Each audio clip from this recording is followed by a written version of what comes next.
हे friends, स्वागत है आप सभी का movie stock movie explain channel पे, जिस पर आज मैं रीकैप करने वाली हूँ इंसीडियस द रेड डोर को। तो चलिए अब आपका टाइम बिल्कुल भी ना वेस्ट करते हुए शुरू करते हैं इस वीडियो को, वो भी स्पॉइलर वार्निंग के साथ। लेकिन उससे पहले मेरी एक छोटी सी रिक्वेस्ट, वीडियो को लाइक, शेयर और चैनल को सब्सक्राइब करने की।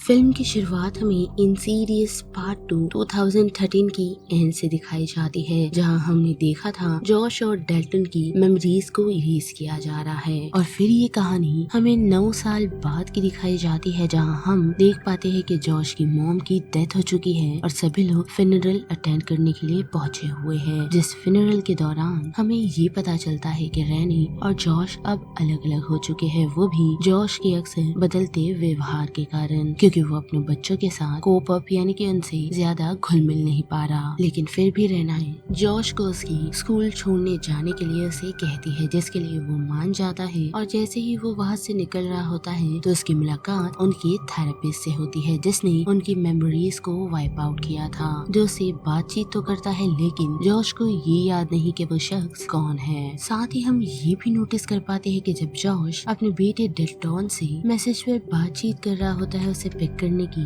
तो उसी के साथ हम उसके पीछे एक साय को नोटिस कर पाते हैं, पर उस पर जॉश की नजर पड़ी ही नहीं। और फिर कुछ दिनों बाद हम देख पाते हैं कि जॉश डेल्टन को स्कूल छोड़ने के लिए पहुंचा हुआ है, जहां वो डेल्टन की पेंटिंग्स को नोटिस करता है। जिस पेंटिंग्स में वो ये भी नोटिस कर पाता है कि उसने सभी लोगों की पेंटिंग तो बनाई हुई है, लेकिन जॉश की एक भी पेंटिंग उसके पास नहीं है, जो चीज जॉश को बिल्कुल पसंद नहीं आती। और उस कारण उन लोगों के बीच थोड़ी सी नोकझोंक हो जाती है, जिस कारण जॉश यहाँ से चला जाता है। और वही हम डेल्टन की रूममेट को पहुंचता हुआ देख सकते हैं, जिसका नाम क्रिस है, जिसे देख डेल्टन यही कहता है कि उसे एक लेडी रूम पार्टनर नहीं चाहिए, जिसके लिए क्रिस फैकल्टी से बात करने को तैयार है। लेकिन उनकी बातचीत के दौरान हमें पता चलता है कि क्रिस एक म्यूजिक स्टूडेंट है। और वही बात करें डेल्टन की, तो जैसा कि हमें पता ही है कि उसे बचपन से पेंटिंग का काफी शौक रहा है, तो उसने उसी प्रोफेशन को चूज करने का डिसाइड किया है। और फिर थोड़ी बहुत बातचीत कर वो दोनों सोने के लिए चले जाते हैं। लेकिन वही हम नोटिस कर पाते हैं कि क्रिस लाइट ऑफ करती है, जिससे डेल्टन बेचैन हो जाता है, मानो जैसे उसे अंधेरों से डर लगता हो, जो बात वो क्रिस को भी बताता है। और फिर दूसरी सुबह हम देख पाते हैं कि डेल्टन क्लास अटेंड करने के लिए पहुंचा है, जहां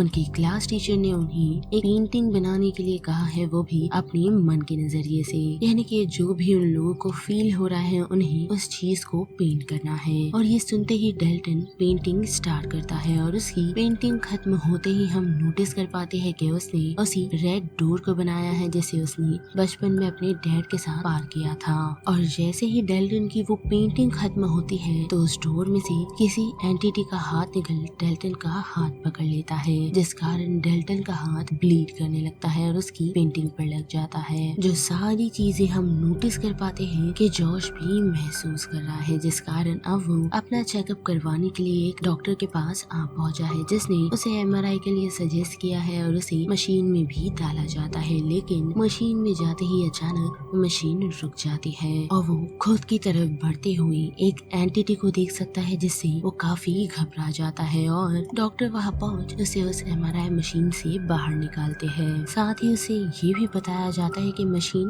बंद नहीं हुई थी, बल्कि वो उसी मशीन के अंदर था और मशीन चालू थी। जिसके साथ साथ उसे ये तक पता चलता है कि उसकी दिमागी तौर पर बीमारी कोई भी नहीं है, यानी कि जॉश दिमागी तौर से काफी फिट और तंदुरुस्त है। लेकिन ये सारी चीजें जो वो अज्यूम कर रहा है वो उसका वहम भी हो सकता है, क्योंकि मेंटल स्ट्रेस के चलते कभी कभी लोग ऐसी चीजें अज्यूम कर लेते हैं या फिर चीजें धीरे धीरे भूलने भी लगते हैं। साथ ही डॉक्टर का ये भी मानना है कि ऐसी कोई इल्यूजन की बीमारी उसकी जेनेटिक होगी, जिसके बारे में जॉश को कोई भी आइडिया नहीं, क्योंकि उसकी फैमिली में जो भी मेंबर्स हैं उन्हें ऐसी कोई भी बीमारी उसे आज तक फेस नहीं की। लेकिन हाँ, उसे अपने डैड के बारे में कोई भी चीजें नहीं पता, क्योंकि वो आज तक अपने डैड से मिला ही नहीं। तो शायद उनकी फैमिली में ऐसी कोई जेनेटिक बीमारी हो सकती है, ऐसा डॉक्टर और जॉश का मानना है। जिसके साथ साथ हम जॉश की बात करें तो वो अपनी उस पेंटिंग यानी कि डोर की पेंटिंग को कंप्लीट करता है और डोर को पूरी तरह रेड कर देता है, जिसे देखते ही देखते एक ब्लैंकेट उसे आकर कवर कर लेता है, जिस कारण डेल्टन काफी घबरा जाता है और उसी दौरान क्रिस वहाँ आ पहुँचती है, जिस कारण डेल्टन शांत होता है और क्रिस उसे बताती है कि उसे यहाँ से शिफ्ट करने की परमिशन मिल गई है और साथ ही एक कमरा भी जो उसके कमरे के ऊपर ही है। साथ ही क्रिस डेल्टन को एक पार्टी अटेंड करने के लिए अपने साथ ले जाती है, जिस पार्टी में पहुँचते ही उन लोगों को पता चलता है कि एक शख्स यानी कि एक लड़के की कुछ दिनों पहले कार एक्सीडेंट से मौत हो गई थी, लेकिन अब सब कुछ नॉर्मल है, जिस कारण से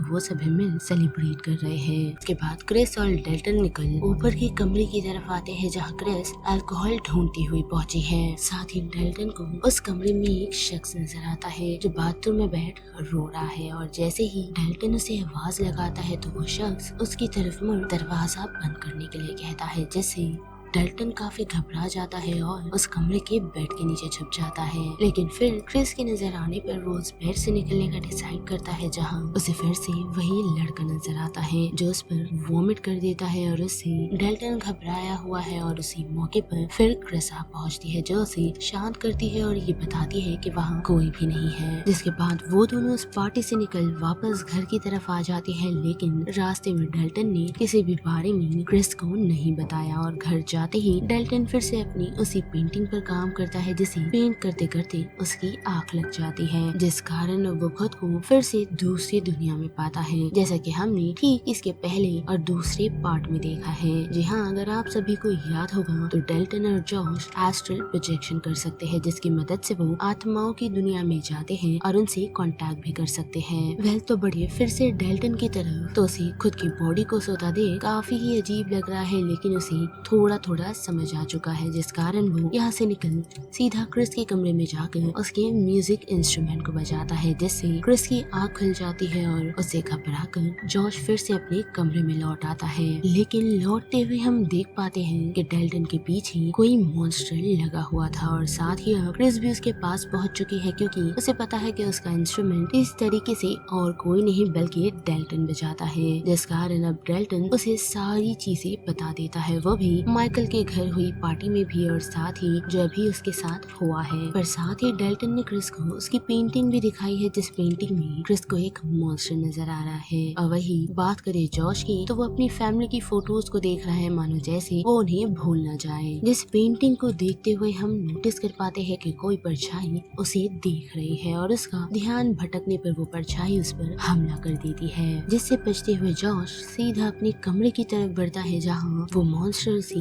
धक्का देकर बेहोश कर देता है और उठने पर जॉश खुद को एस्ट्रल प्रोजेक्शन में पाता है, जहां उसकी नजर एक बॉक्स पर पड़ी है और उसे छूते ही वो रियल वर्ल्ड में लौट आता है। और उठकर जैसे ही जॉश उस बॉक्स को चेक करता है तो उसमें उसे उसकी मॉम और उसके डैड की कुछ पिक्चर्स नजर आती है और साथ ही एक लेटर भी। जिसके बाद बड़ी फिर से डेल्टन की तरह तो हम देख सकते हैं कि उसे धीरे धीरे उसकी पास्ट की बातें याद आ रही है, जिस कारण वो अपने छोटे भाई फोस्टर को कांटेक्ट करता है और उसे उसकी पास्ट की बातों को पूछने की कोशिश करता है, जिसके बारे में फोस्टर के पास कोई भी इंफॉर्मेशन नहीं है। और फोन रखते ही हम देख पाते हैं कि क्रिस वहाँ लौट चुकी है, जिसने उसकी इन हरकतों के बारे में कुछ रिसर्च की है, जिस रिसर्च से उसे पता चला है कि इन सारी चीजों को एस्ट्रल प्रोजेक्शन कहा जाता है। जिस रिसर्च में उसे एलिस की भी एक वीडियो मिली है, जिसमें उसने यही बताया है कि एस्ट्रल प्रोजेक्शन एक गिफ्ट तो है, लेकिन साथ ही एक कर्ज भी, क्योंकि जो भी इंसान इसे इस्तेमाल करना जानता है ये उसके लिए सेफ है, लेकिन अगर कोई इंसान इस एस्ट्रल प्रोजेक्शन को सही से कंट्रोल ना कर पाए तो एस्ट्रल प्रोजेक्शन में रह रही आत्माएं उनकी बॉडी पर अपना कंट्रोल बना सकती है। जिन सारी बातों को सुन डेल्टन डर तो चुका है, लेकिन साथ ही वो क्रिस को ये बताता है कि जो शख्स उसे पार्टी में नजर आया था उसने उसे कोई डोर बंद करने के लिए कहा था, जिस कारण उसे अब ऐसा लग रहा है कि वो शख्स उसकी उसी पेंटिंग के बारे में बात कर रहा था, जिस कारण अब वो दोनों ये डिसाइड करते हैं कि फिर से वो लोग उस शख्स से कांटेक्ट करेंगे, जिसके लिए वो लोग वापस उसी घर में लौट आए हैं, जहाँ डेल्टन एस्ट्रल प्रोजेक्शन स्टार्ट कर देता है। लेकिन लेकिन उनका ये एस्ट्रल प्रोजेक्शन फेल हो जाता है क्योंकि क्रिस और डेल्टन दोनों ही पर मॉन्स्टर्स हमला कर देते हैं। लेकिन वक्त रहते डेल्टन अपनी बॉडी में लौट आता है जिस कारण ये सारी चीजें रुक जाती है। पर उसे अब क्रिस काफी घबरा चुकी है जिस कारण वो अब डेल्टन का साथ नहीं देना चाहती। साथ ही हम देख सकते हैं कि जॉश ने अपने फादर की कुछ रिसर्च की है जिस रिसर्च से उसे पता चला है कि उसके फादर एस्ट्रल प्रोजेक्शन किया करते थे जिस कारण ही उनकी मौत हुई थी। और ये इन्फॉर्मेशन जानते ही जॉश सीधा रेनी के पास पहुंचता है उससे कुछ इन्फॉर्मेशन जानने के लिए। और हम देख भी पाते हैं कि रेनी उसे सब कुछ सच सच बता देती है और ये भी कि किस तरीके से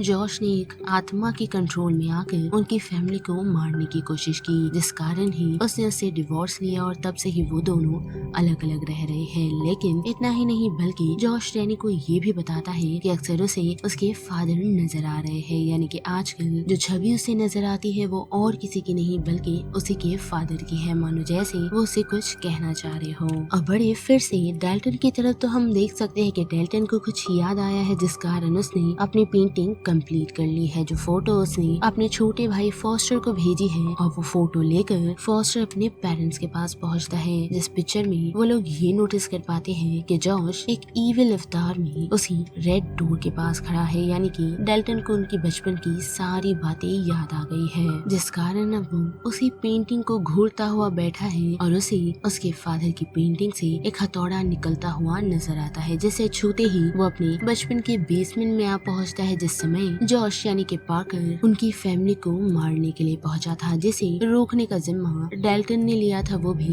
एस्ट्रल वर्ल्ड में जाकर। पर जैसे ही जॉश डेल्टन को मारने वाला होता है तो डेल्टन यानी कि प्रेजेंट वाला डेल्टन अपने फादर को रोकते हुए उन्हें रेड डोर के पास ले जाता है जिस कारण उन लोगों के बीच थोड़ी सी झड़प होती है और हम वहाँ पर पार्कर और काफी सारे और मॉन्स्टर्स को देख पाते हैं। जिसके बाद थोड़े ही समय में डेल्टन की आँख खुल जाती है और वहाँ पर क्रिसा पहुँचती है जो उससे माफी मांगने के लिए पहुंची थी क्योंकि उसका लास्ट बिहेवियर उसको लेकर बिल्कुल भी अच्छा नहीं था। लेकिन हम नोटिस कर पाते हैं कि डेल्टन कुछ अजीब सा बिहेव कर रहा है। साथ ही बात करते करते डेल्टन उसके पीछे से गायब हो चुका है और हम देख पाते हैं कि डेल्टन पर मॉन्स्टर्स ने अपना कब्जा जमा लिया है और वो क्रिस पर हमला करने के लिए आगे बढ़ता है। लेकिन वही एस्ट्रल वर्ल्ड में हम देख पाते हैं कि डेल्टन काफी ही मायूस बैठा है जिसे फिर से बचपन की ही तरह वह कैद कर दिया गया है। और फिर से हम देख पाते हैं कि उसके फादर उसकी रोशनी बनते हुए पहुंचे हैं और वो उसे उस जगह से निकालने का डिसाइड करते हैं, वो भी उसे ये बताते हुए कि किस तरीके से यहाँ की आत्माएं उनकी बॉडी पर अपना कंट्रोल बनाती है, जिन चीजों को उन्होंने फेस किया हुआ है। साथ ही जॉश अपने बेटे को वहाँ से छुड़ाने में कामयाब होता है जिस कारण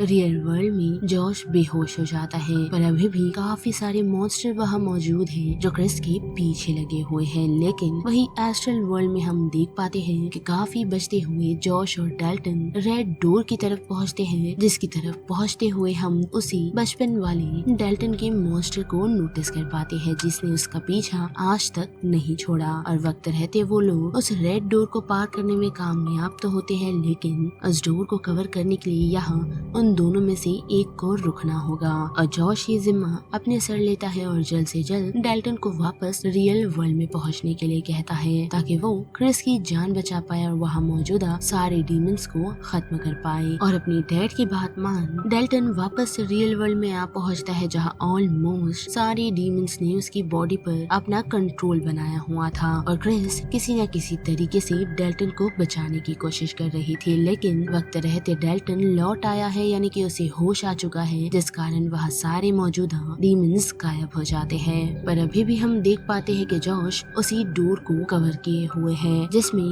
वो काफी हद तक नाकामयाब हो रहा है क्योंकि ऑलमोस्ट डीमन उसकी तरफ पहुंच ही रहा होता है। तो हम देख पाते हैं कि उस रेड डोर का वजूद धीरे धीरे मिट रहा होता है क्योंकि रियल वर्ल्ड में हम देख पाते हैं कि डेल्टन ने अपनी उस पेंटिंग को पूरी तरह बर्बाद कर दिया है जिस कारण वो डोर गायब हो चुका है और साथ ही वो डीमन भी। लेकिन इतना ही नहीं बल्कि जॉश को वहाँ उसके फादर नजर आते हैं जो देखते ही देखते एक लाइट में बदल जाते हैं जिस लाइट को लेकर जॉश वापस अपने रियल वर्ल्ड में आ पहुँचता है और उठते ही वो रनैर को बताता है कि डेल्टन सेफ है, जो कंफर्मेशन डेल्टन कॉल पर भी करता है जिसकी दूसरी सुबह हम देख पाते हैं कि जॉश जब घर लौट रहा होता है तो जाते जाते रेना उसे कहती है कि घर आते रहना। लेकिन लेकिन जॉश जैसे ही अपनी कार में बैठने के लिए पहुंचता है तो वहाँ उसे एलिस नजर आती है, जो उसे कहती है कि वो उसे देख काफी खुश है और साथ ही वो जल्द ही अपनी मॉम से मिलेगा। और इतना कहकर एलिस वहाँ से गायब हो जाती है। जिसे गायब होता देख जॉश काफी ही शॉक है, लेकिन इससे हमें ये पता चलता है कि इंसीडियस कंटिन्यू होने वाला है। और यहाँ पर Insidious the red door movie का ये पूरा रिकैप खत्म होता है, जिस बारे में अब आप सभी की क्या राय बनती है उससे लेकर आप मुझे कमेंट सेक्शन में बता सकते हो। साथ ही वीडियो आपको पसंद आई तो वीडियो को लाइक, शेयर और चैनल को सब्सक्राइब करना मत भूलिएगा। बाकी मैं मिलूंगी आपको फिर किसी मूवीज या सीरीज की रिकैप के साथ। तब तक के लिए आप movie stock movie explain channel के बाकी वीडियोस को एंजॉय कीजिए। Till then bye.